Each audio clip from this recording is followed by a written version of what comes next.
ప్రేక్షక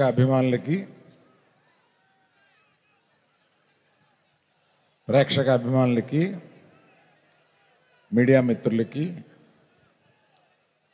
శ్రీకాకుళం ప్రజలందరికీ ఈ ఫంక్షన్కి విచ్చేసిన మీ అందరికీ నా నమస్కారాలు.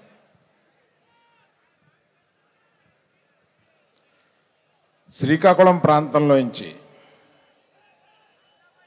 ఒక కథ తీసుకొని ఆ కథ ఆధారంగా మేము ఒక సినిమా తీసి అది ఒక పెద్ద సినిమాగా మారి మేము దీన్ని ఆదరించిన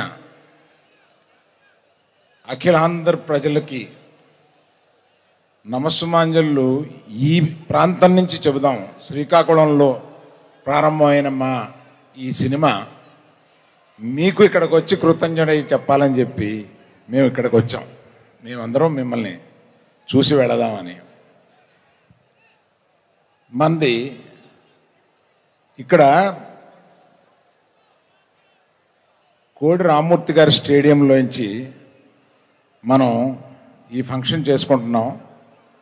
వారి గొప్పతనం మొత్తం ఇండియా అంతా తెలుసు, కానీ వారిని ఇక్కడ తప్పనిసరిగా మనం స్మరించుకోవాల్సిన అవసరం ఉంది.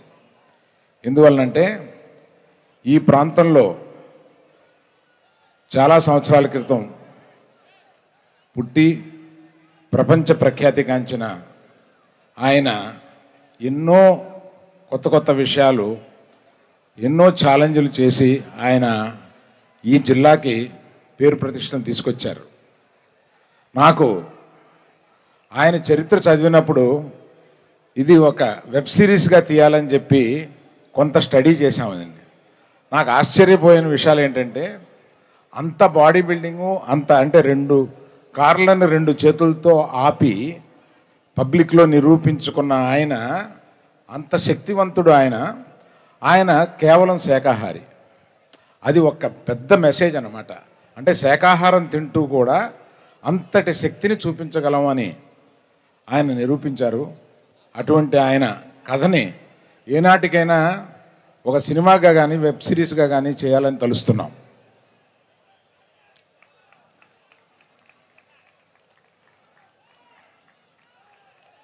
థ్యాంక్ యూ అండి.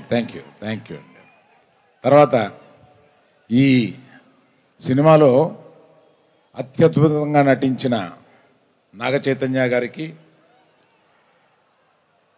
మీరన్న లేడీ సూపర్ స్టార్ సాయి పల్లవికి, వాళ్ళిద్దరినీ బొమ్మలాట ఆడించినట్టు ఆడించిన మా డైరెక్టరు చందు మొండేటి గారికి.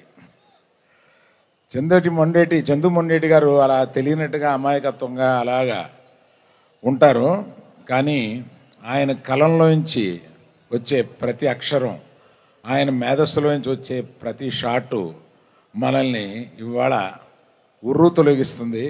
అటువంటి మేధస్సు కలిగిన ఆయన చాలా సైలెంట్గా, ఏమీ తెలియని అమాయకత్వంగా ఆయన కూర్చుని ఉంటారు. ఆయనకి ఈ స్టేజ్ పూర్వకంగా నేను సరదా కృతజ్ఞతలు చెప్పుకుంటున్నానండి. Thank you sir, thank you very much. ఇలాగా ఇక్కడికి రాని వాళ్ళు, మ్యూజిక్ డైరెక్టర్ దేవిప్రసాద్ గారు, ఎడిటర్ నవీన్ నూలి గారు, మా శ్యామ్ దత్ గారు, కెమెరామ్యాన్ గారు, వీళ్ళందరూ ఉన్నారు. వాళ్ళందరికీ కృతజ్ఞతలు చెప్తాను. నేను ఎక్కువసేపు మాట్లాడడం కన్నా మీకు ఇష్టమైన నాగ చైతన్య గారిని, సాయి పల్లవి గారిని ఇక్కడ పిలిచి మాట్లాడమంటే బాగుంటుందని.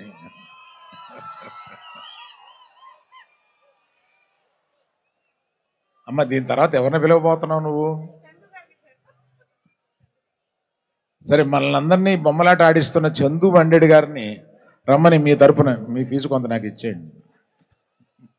చందు మొండేటి గారిని రమ్మని పిలుస్తున్నా. సార్, అంతకంటే అదృష్టమా మీరు నా బదులు పిలవడం. వావ్.